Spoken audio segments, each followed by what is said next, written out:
신원식 국방부 장관 후보자를 놓고 야당이 부적절한 인사라고 반발하는 가운데 신 후보자가 청문회 준비를 위해 처음 출근했습니다. 과거 막말 논란에 대해선 답변을 피했고 홍범도 장군 흉산 이전에 이어 홍범도 함 이름까지 바꿀 건지에 대해선 가능성을 열어뒀습니다.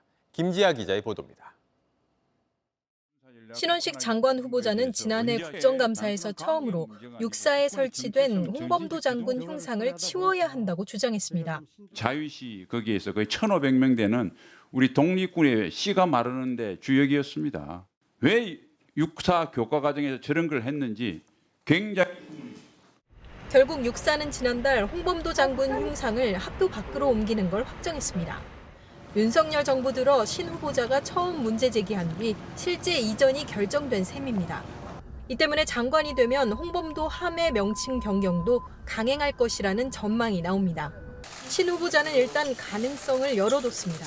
그 문제는 제가 취임하면 여러 의견을 듣고 충분히 검토를 한 후에 방향을 국민들께 말씀 올리겠습니다. 이런 가운데 과거 문재인 전 대통령에게 했던 막말도 도마에 올랐습니다.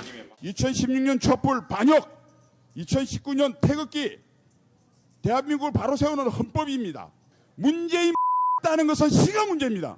안 내려면 쳐들어간다 붕짜자 붕짝. 신 후보자는 발언에 대해 사과하겠냐는 질문에 답변을 피했습니다. 청문회장에서 제 입장을 밝히겠습니다. 지금 얘기해 주세요. 아닙니다. 청문회장에서 밝히겠다. 어제 이야기했습니다. JTBC 김지아입니다.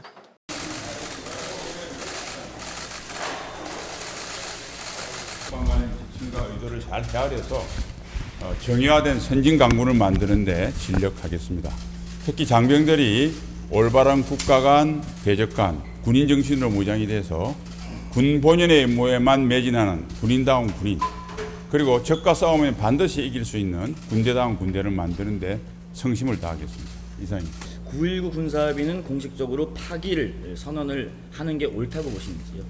개인적으로 9.19 군사합의는 우리 군사적 취약성을 확대하는 반드시 폐기가 되는 것이 바람직하다고 생각해 왔습니다만은 국방부 장관이 되면 국방부 단독으로 그걸 결정할 수 없는 것이죠. 그래서 9.19 군사합의에 대한 어떤 군사적 취약성이 그동안 군에서 여러 가지 보완책을 내놓았습니다만 한번 전반적으로 보고 추가적으로 보완할 거 있으면 최단 시간에 보완하겠습니다.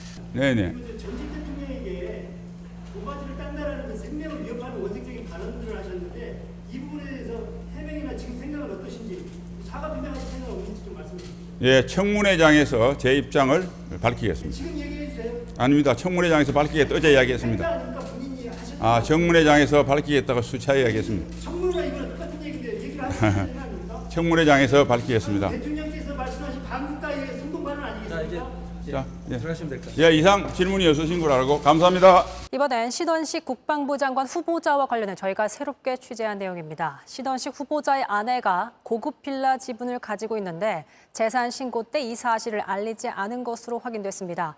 신 후보자는 이 같은 사실을 뒤늦게 알고 국회에 소명했다고 해명했습니다. 김지성 기자의 보도입니다. 서울 용산구 한남동에 위치한 고급 빌라입니다.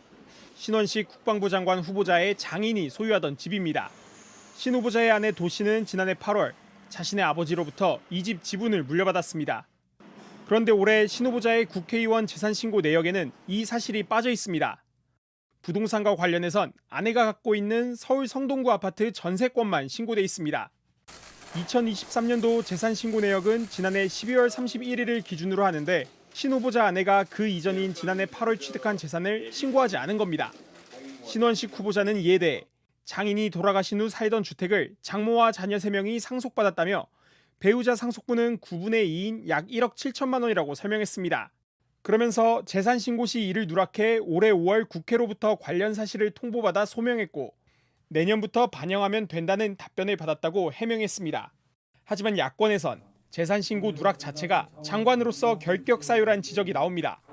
국회의원으로서 재산 신고를 성실하게 하지 않고 누락한 것은 고의성을 떠나 매우 부적절한 행위입니다. 신원식 후보자는 국무위원으로서 매우 부적격하다고 볼 수 있습니다. 신 후보자가 과거 12.12 쿠데타를 옹호하거나 문재인 전 대통령의 모가지를 따자는 식의 발언으로 논란을 빚은 데 이어 재산 신고 누락 사실도 드러나면서 야권의 공세가 거셀 전망입니다. JTBC 김지성입니다.